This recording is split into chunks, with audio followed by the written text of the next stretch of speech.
e meɗi nande no holle soggayɗo ronkay mayge ɗi photoji ɗi suti ɗon ɗo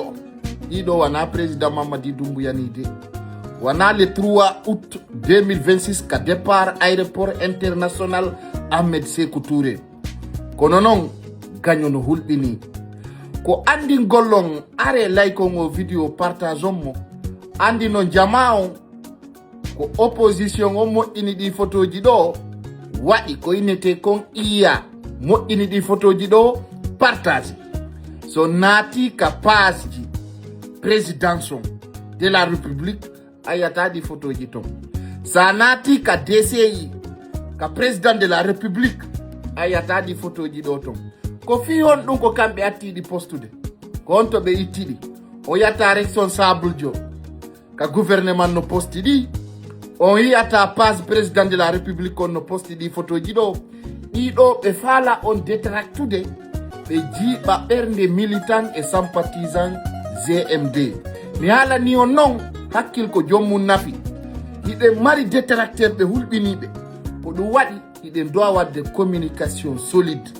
andon kon ɗum partage ton andon kon ɗum woni gonga président o hay goto taw yaali photo makko par ce que DCI on taw postali so ndaari photoji ɗi noɓe moƴƴiniri ɗi noon goɗɗi ɗi ka président Mamadi Doumbouya yahi Sierra Leone ka o fotti ɗon e citoyen ɓe ɓen o jooɗi ko ngal photowal ɓe modifie ɓe change hay sivertement o yi ko polo o watti ɗon ka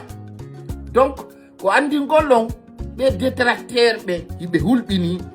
hiɓe wawi sabotage opposition guinéen ko ɗo woni golle maɓɓe ɗen haray ko andi gollon ko wattangol yila e sendutugol ɗi vidéo ji ɗo e ɗi photoji ɗo e enfin ko andi gollon kadi e DCI on wana golle maɓɓe ni de on yalayno photoji ɗi woɗɗintinira hiɓe waɗi ɗi kadi flou ndaru moƴƴa hiɓe waɗi flou fi taw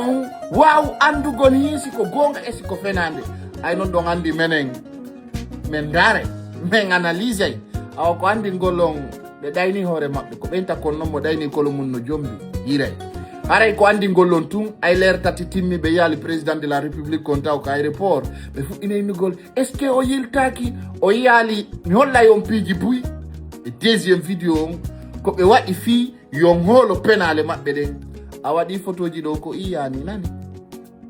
no opposition guinéen no foori e tappale hakkude Allah donc ko darugol ko honno ɓe wawata détractirgol ene militant ɓe sympathisant GMD